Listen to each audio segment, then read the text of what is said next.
Hello students, today we shall continue the chapter Determinants of class 12th Mathematics. This is part 10. In this video lesson, we are going to learn a theorem which states that if A be any given square matrix of order n, then A into adjoint A is equal to adjoint A into A is equal to determinant of A times I, where I is the identity matrix of order n. तो ये theorem ये कहती है कि जो किसी भी matrix A को यदि हम एडजॉइंट A से मल्टीप्लाई करें, यानी मैट्रिक्स मल्टीप्लिकेशन करते हैं, तो हमें जो मिलता है वो determinant A times identity matrix मिलेगा. तो ये जो थ्योरम है, इस थ्योरम का आज हम जो है प्रूफ भी देखेंगे और इस को हम वेरीफाई भी करेंगे for some particular matrix A.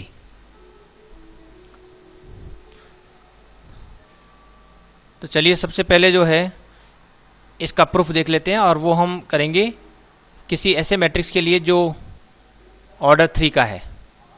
जैसे मान लीजिए मैं एक मैट्रिक्स ले लेता हूँ और ये जो मैट्रिक्स है ये suppose square matrix of order 3 है. जैसे A11, A12, A13, A21, A22, A23, similarly A31, A32, A33. अब इस मैट्रिक्स का जो एडजॉइंट है हम कैसे कैलकुलेट करते हैं? एडजॉइंट ऑफ A ये होता है, पहले जितने भी एलिमेंट्स हैं उन सब का कोफैक्टर ले लेते हैं. जैसे स्मॉल A11 तो इसका कोफैक्टर हो गया कैपिटल A11. इसी तरह से स्मॉल A12 इसका कोफैक्टर हो गया कैपिटल A12. इसी तरह से capital A13, then A21, A22, A23, then A31, A32, A33 और फिर जो आता है उसका हमें जो मैट्रिक्स हमें मिलता है उसका ट्रांसपोज ले लेना है. जो ट्रांसपोज लेने के बाद जो आएगा वो एडजॉइंट A कहलाएगा. अब हम ऐसा करते हैं, जो A है इसको इस एडजॉइंट ऑफ A से मल्टीप्लाई करते हैं. तो A तो हमारे पास है ये A11, A12, A13 और यहाँ है A21, A22, A23 और यहाँ है A31, A32, A33 और जो एडजॉइंट A है, एडजॉइंट A इसका ट्रांसपोज है तो इसको लिख लेते हैं A11, यानी जो फर्स्ट रो है उसको फर्स्ट कॉलम बनाएंगे A12, A13. सिमिलरली A21 यानी जो सेकंड रो है उसको यहाँ सेकंड कॉलम बना लेंगे A23. Similarly A31, A32, A33 ये हो गया. इसके बाद अब इसे हमें मल्टीप्लाई करना है, जिसमें मैट्रिक्स मल्टीप्लिकेशन काम में लेंगे. और मैट्रिक्स मल्टीप्लिकेशन में हम क्या करते हैं कि हमारा जो तरीका होता है वो ये कि इसमें जो R1 है इसको हम पहले C1 से करेंगे. R1 जो ये वाली जो R1 है पूरा उसको हम C1 से मल्टीप्लाई करेंगे. Then R1 multiplied with C2, R1 then multiplied with C2, R1 C3. इसी तरह से फिर R2 C1, R2 C2, R2 C3 इस तरह से करेंगे मल्टीप्लाई. तो चलिए शुरू करते हैं. सबसे पहले जो है हम ये जो R1 है इसको इस C1 से मल्टीप्लाई कर लेते हैं. तो जब R1 को इससे मल्टीप्लाई करेंगे तो हमारे पास आएगा A11 capital A11 plus A12 capital A12 plus A13 capital A13. इस तरह से आ गया. इसको थोड़ा सा हम ऐसा करते हैं,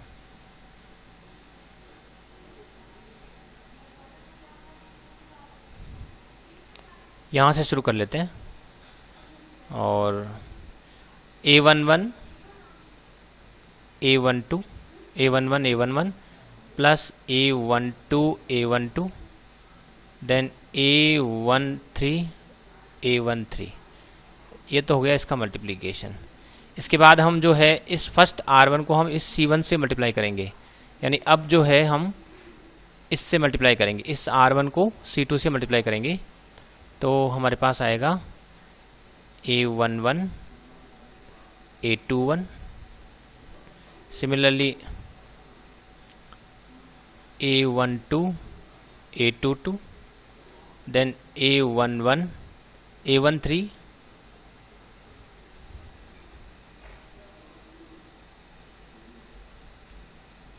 A13 A23, ये आ गया। इसके बाद फिर हम लास्ट में जो है उससे ये जो ये C3 है इसको R1 से मल्टीप्लाई करेंगे तो यहाँ आएगा A11 A31, then A12 A32,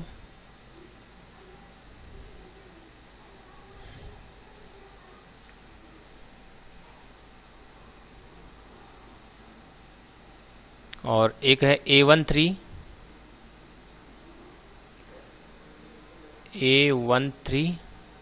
A33, ये मल्टीप्लाई कर लेंगे। इसको ब्रैकेट में बंद कर देते हैं और यहाँ तक का जो पार्ट है ये आएगा हमारा। इसी तरह से जो अब हम क्या करते हैं, ये जो R1 है इसको किया था C1 C2 C3 से मल्टीप्लाई कर लिया। अब R2 लेंगे और R2 को हम इससे मल्टीप्लाई करेंगे तो यहाँ हो जाएगा हमारे पास A21 A11 plus A22 A12, फिर हो जाएगा A23 A13, यानी यहाँ जहाँ पर भी A11 है वहाँ A21 है, A1 की जगह A12 की जगह A22 और A13 की जगह A23 है, क्योंकि R2 आ गई है तो यहाँ पे हो गया हमारे पास A21 प्लस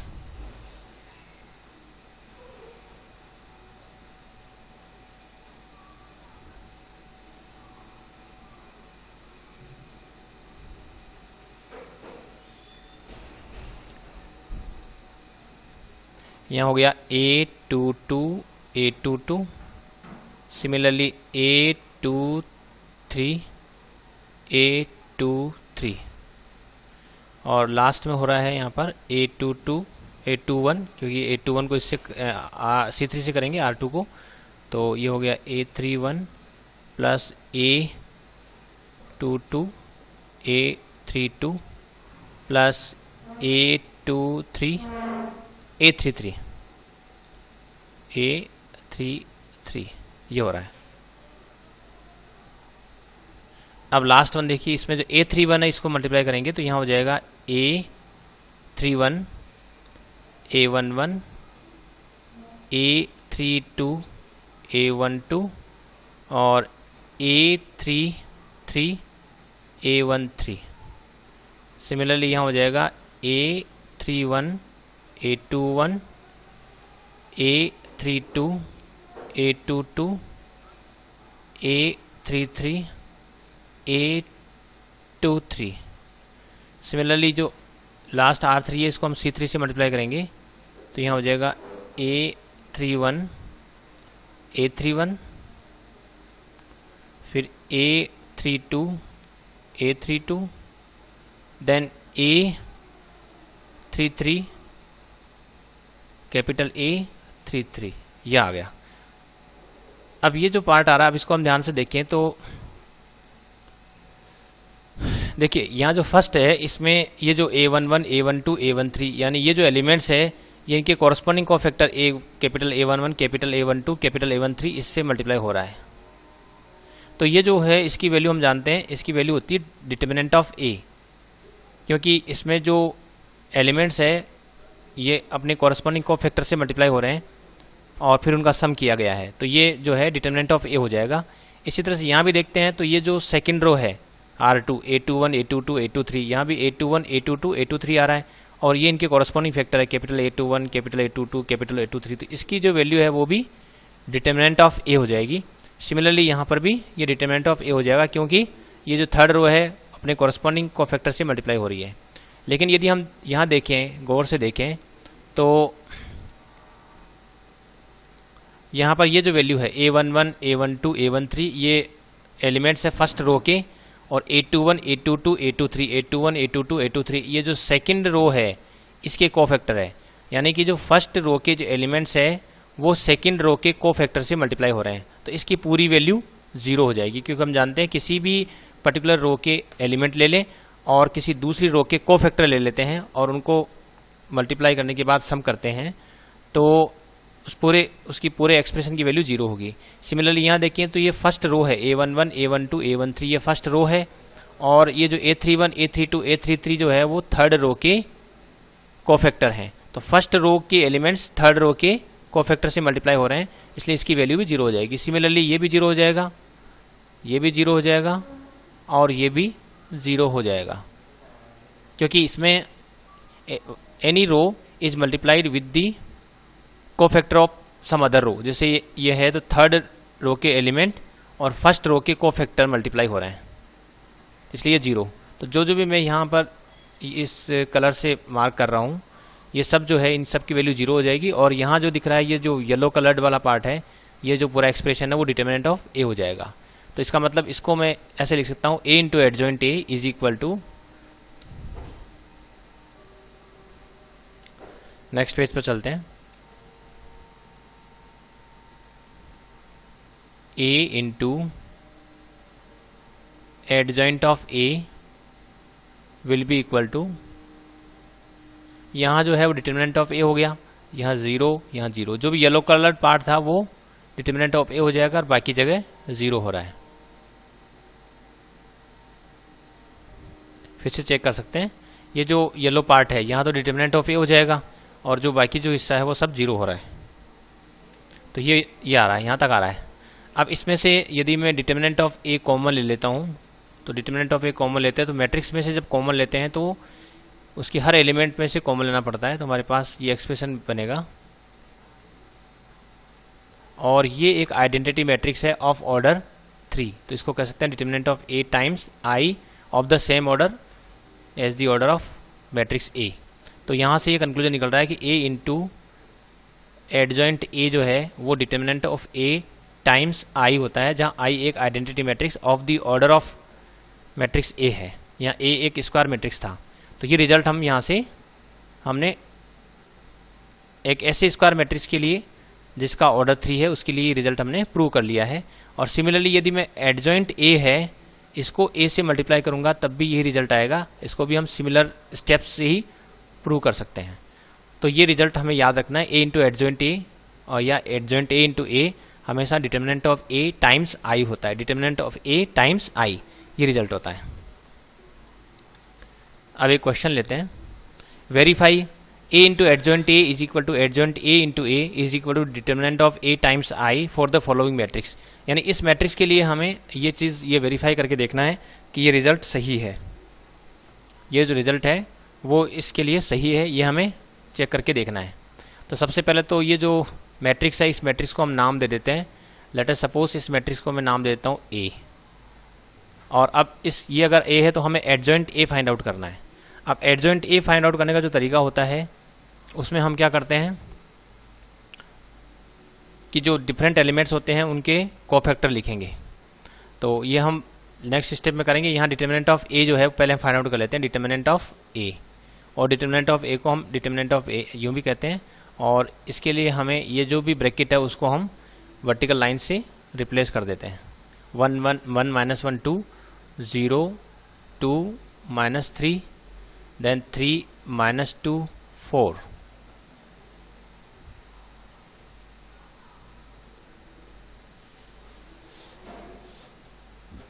अब इसकी वैल्यू हमें फाइंड आउट करनी है। तो इसकी वैल्यू हम इसको जो है यदि हम फर्स्ट रो के रिस्पेक्ट में एक्सपेंड कर दें, वैसे तो इसको फर्स्ट कॉलम के रिस्पेक्ट में एक्सपेंड करना ठीक है, लेकिन इसको फर्स्ट रो के रिस्पेक्ट में एक्सपेंड कर दें तो क्या होगा, 1 टाइम्स 2 4 जा 8 माइनस 3 2 जा 6।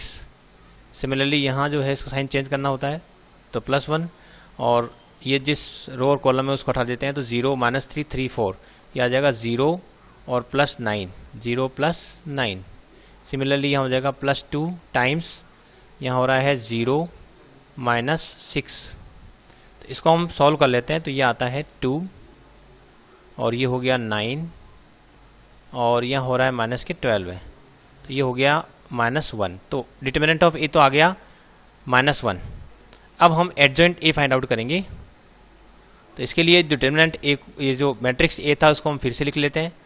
मैट्रिक्स ए जो है वो दे रखा है 1 -1 2 और 0 2 -3 एंड 3 -2 4।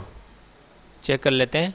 1 -1 2 1 -1 2 0 2 -3 0 2 -3 3 -2 4। तो ये हमारे पास मैट्रिक्स था और इसका एडजॉइंट हमें फाइंड आउट करना है।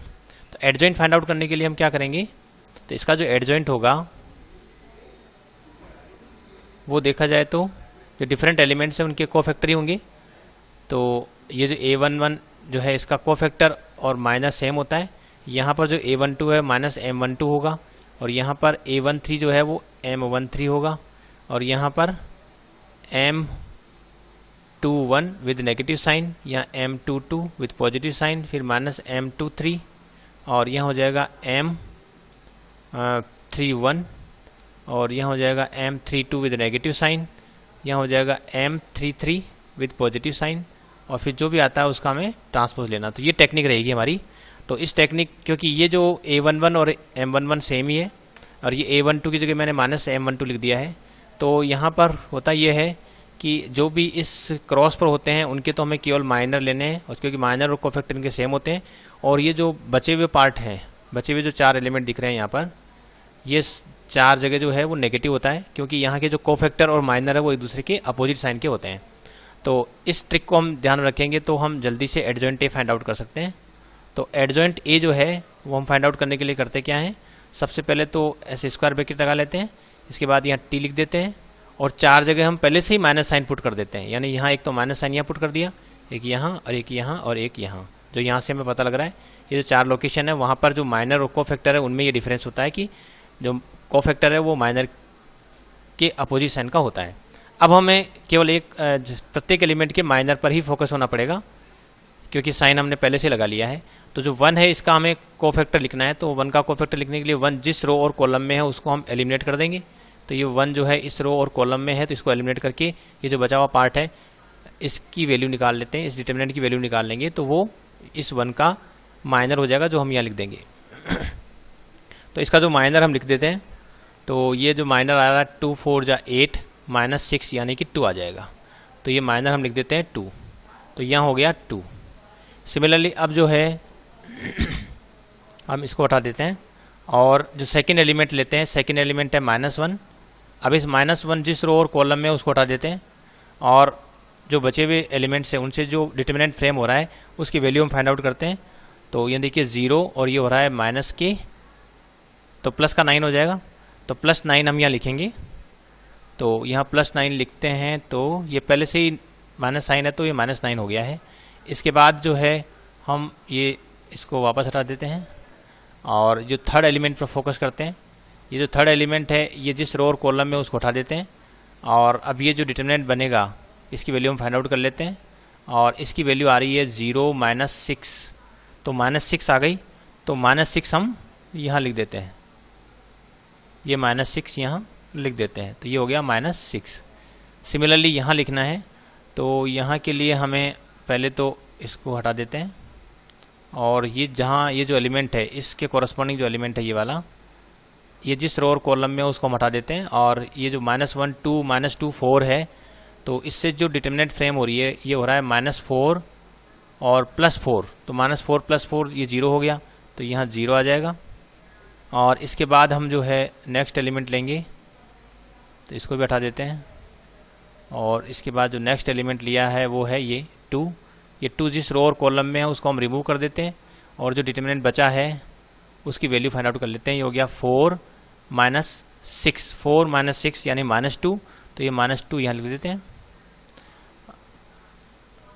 इसके बाद फिर नेक्स्ट एलिमेंट लेते हैं -3 और -3 जिस रो और कॉलम में उसको हटा दिया और हमारे पास ये जो बच रहा है इसकी डिटर्मिनेंट की वैल्यू निकाल लेते हैं। तो -2 + 3 यानी कि 1 हम यहाँ लिख देते हैं। इस तरह से आगे बढ़ते जाएंगे। और अब हमें लेना है यहाँ का एलिमेंट इस जगह के लिए। तो इस 3 को हम जिस रो कॉलम में हटा देते हैं, फिर ये जो डिटरमिनेंट की वैल्यू निकालते हैं 3 माइनस 4 यानी -1 हो गया। -1 हम यहाँ लिख लेते हैं।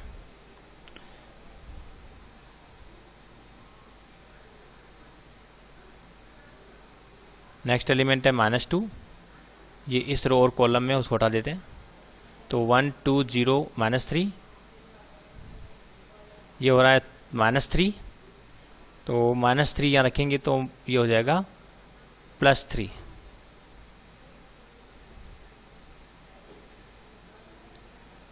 और लास्ट एलिमेंट हमारे पास है 4। तो 4 जिस रो और कॉलम में है उसको हम हटा देते हैं और इसकी वैल्यू हम निकाल लेते हैं। ये आ गया 2 -0 यानी कि 2। तो ये निकल गया एडजॉइंट ऑफ ए। और adjoint of A find out करने के बाद एक तरीका और होता है जिससे हम ये पता लगा लेते हैं कि अपना आंसर सही है या नहीं है। उसका तरीका ये होता है कि हमें पता है कि ये जो फर्स्ट रो के एलिमेंट है और ये फर्स्ट रो के कोफैक्टर है। तो फर्स्ट रो के एलिमेंट को अगर फर्स्ट रो के कोफैक्टर से मैं मल्टीप्लाई करूं, चेक करने का तरीका बता रहा हूं। इसमें जैसे फर्स्ट रो है और ये फर्स्ट रो के ही ये एलिमेंट हो गए, तो यदि इनको कॉरस्पॉन्डिंग मल्टीप्लाई करके सम करें तो देखिए कितना आता है। इस 1 को 1 से मल्टीप्लाई करें तो 1 × 2, और इसी तरह से -1 को इससे मल्टीप्लाई करें तो कितना हो जाएगा, -1 को -9 से मल्टीप्लाई करेंगे। सिमिलरली ये जो 2 है इसको -6 से मल्टीप्लाई करेंगे। तो ये जो है ये डिटरमिनेंट की वैल्यू आ जाएगी, यानी डिटरमिनेंट ऑफ ए आएगा। तो देखते हैं 2 + 9 - 8, ये 11 - 8, ये हो रहा है 2, और यहाँ पर आ रहा था 9, और यहाँ आ रहा है -12 आ रहा है, यहाँ -12 है। 6 × 2 = 12, तो यहाँ 12 है। तो ये हो गया 11 - 12 यानी कि -1। और हमें पता है डिटरमिनेंट की जो वैल्यू है वो -1 है। तो यहाँ से वेरीफाई हो रहा है कि हमने ये जो फर्स्ट स्टेप लिखा है वो सही है। इसी तरह से जो है हम सेकंड स्टेप की बात कर सकते हैं। जैसे मान लीजिए मैं ऐसा करता हूँ कि ये जो है सेकंड जो रो है इसके जो कोफैक्टर है इनको आपस में मल्टीप्लाई करते हैं, कितना आता है। तो यहाँ चेक करते हैं, तो ये जो 0 है वो तो हो जाएगा 0 से मल्टीप्लाई, और ये जो 2 है वो हो जाएगा -2 से मल्टीप्लाई। इसके बाद ये जो -3 है वो हो जाएगा -1 से मल्टीप्लाई, और इसकी वैल्यू हम फाइंड आउट करते हैं। ये आता है 0 -4 + 3, इसकी वैल्यू आ रही है -1। तो ये भी डिटरमिनेंट की वैल्यू आ रही है, तो ये भी वेरीफाई हो रहा है, इसका मतलब ये भी सही है। इसके बाद यदि मैं लेता हूँ थर्ड वन लेता हूँ, सपोज इसको जो है इससे मल्टीप्लाई करते हैं, देखते हैं कितना आता है। तो ये थर्ड रो है, थर्ड रो के कॉरस्पॉन्डिंग कोफैक्टर है, तो भी डेल आना चाहिए। तो हम देखते हैं, देखिए 3 जो है ये 3 है वो इस -1 से मल्टीप्लाई करें तो ये आ रहा है -3, और इसी तरह से जो -2 है इसको मल्टीप्लाई करते हैं 3 से, और सिमिलरली जो 4 है इसको मल्टीप्लाई करते हैं 2 से। तो ये तो आ रहा है -3, ये आ गया -6, और ये हो गया +8। तो यहाँ भी हम देख रहे हैं कि -1 आ रहा है, तो इसका मतलब ये भी वेरीफाई हो रहा है कि बिल्कुल सही है। अब यदि मान लीजिए मैं कुछ ऐसा करता हूँ कि फर्स्ट रो के तो ले लेता हूँ एलिमेंट, और सेकंड रो के ले लेता हूँ कोफैक्टर, और इनको कॉरस्पॉन्डिंग मल्टीप्लाई करके यदि सम करता हूँ तो 0 आना चाहिए, क्योंकि ये भी एक प्रॉपर्टी है। तो अब की बार क्या करते हैं कि जो फर्स्ट रो के तो एलिमेंट्स ले लेते हैं 1 -1 और 2, और सेकंड रो के कोफैक्टर ले लेते हैं, यानी 1 को कर देते हैं 0 से मल्टीप्लाई, और ये जो -1 है इसको -2 से मल्टीप्लाई, और जो ये 2 है इसको जो है -1 से मल्टीप्लाई। तो यहाँ जो क्या किया है, फर्स्ट रो के तो एलिमेंट्स ले लिए हैं और जो सेकंड रो है उसके कोफैक्टर ले लिए हैं। ये जो है ये कोफैक्टर ऑफ सेकंड रो है, कोफैक्टर ऑफ सेकंड रो।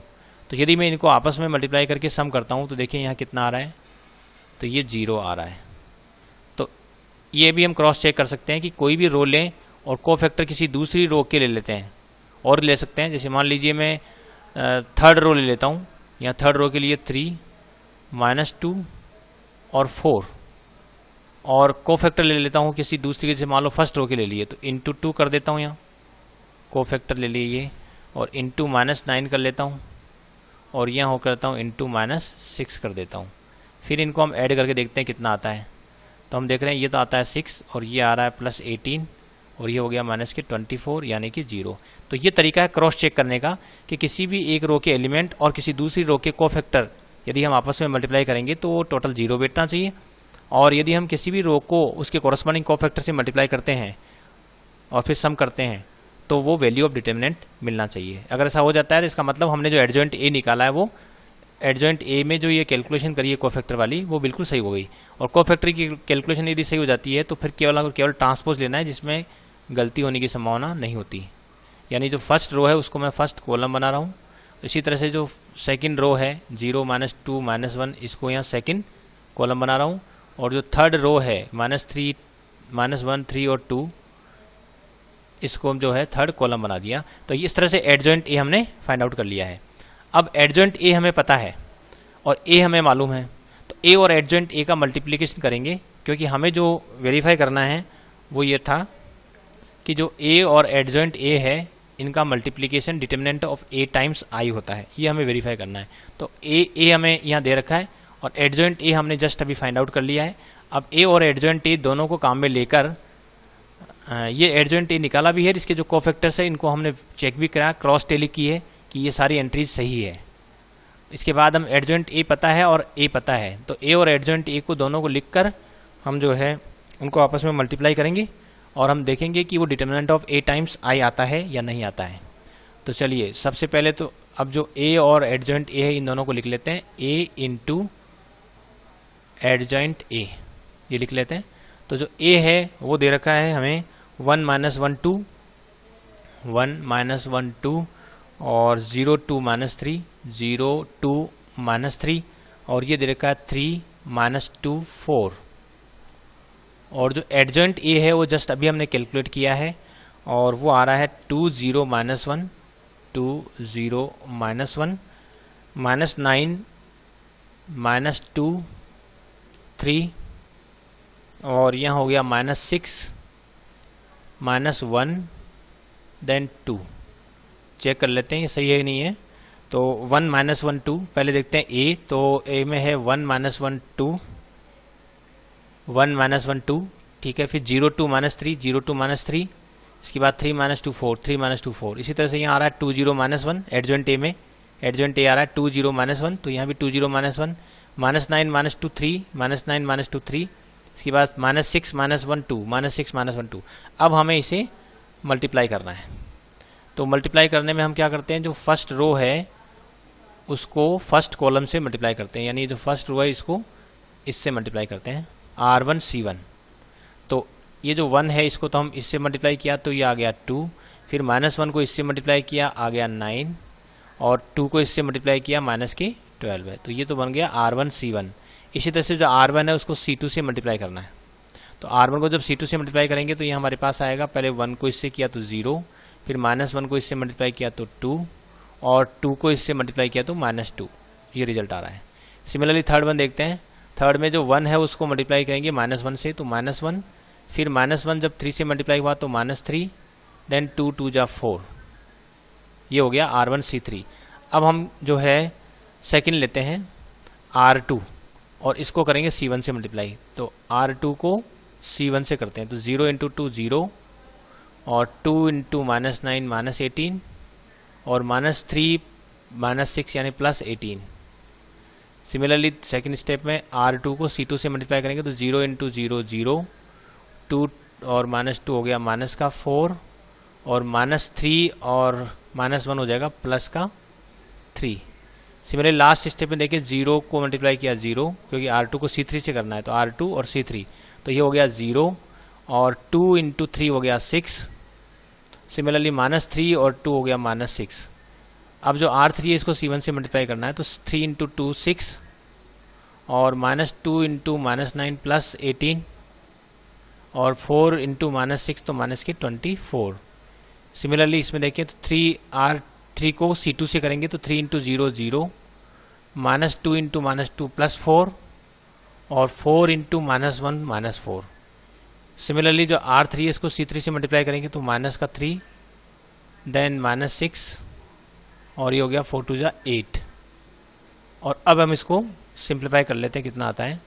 देखिए यहाँ हो गया 9 2 11 में से 12 गया तो -1, यहाँ हो गया 0 यहाँ भी 0, सिमिलरली यहाँ 0 और यहाँ -1, यहाँ 0, हियर माइनस ये 0 और ये भी 0 और ये -1। अब इसमें से हम -1 कॉमन ले सकते हैं, तो -1 में जब कॉमन ले लेता हूँ तो हमारे पास रिजल्ट आता है 1 0 0 0 1 0 0 0 1। लेकिन -1 जो है ये डिटर्मिनेंट ऑफ ए ही है, डिटर्मिनेंट ऑफ ए है और ये एक आइडेंटिटी मैट्रिक्स है। तो यहाँ हम देख रहे हैं कि a इंटू एडजॉइंट ए की वैल्यू कितनी आ रही है, determinant of a times i आ रही है, क्योंकि यहाँ जो -1 है, -1 जो है वो डिटर्मिनेंट की वैल्यू है। देखिए डिटर्मिनेंट की वैल्यू जो है वो कितनी थी, -1 थी। तो यहाँ जो आ रहा है हमारे पास डिटर्मिनेंट ऑफ -1 वो लिख दिया डिटर्मिनेंट ऑफ a और ये जो बचा हुआ पार्ट है वो डिटर्मिनेंट i हो गया। तो इसका मतलब किसी भी मैट्रिक्स को यदि उसके एडजॉइंट से मल्टीप्लाई कर देते हैं a इंटू एडजॉइंट a तो हो जाता है determinant of a times i। और इसी तरह से यदि एडजॉइंट a को एडजॉइंट a जो है यदि उसको मल्टीप्लाई करते हैं a से तब भी determinant of a times i आता है। और इसको जैसा अभी वेरीफाई किया वैसे ही मल्टीप्लाई करके इसको भी वेरीफाई किया जा सकता है। तो इसका मतलब a इंटू एडजॉइंट a या एडजॉइंट a इंटू a हमेशा determinant of a times i के इक्वल होता है। Thanks for watching this video.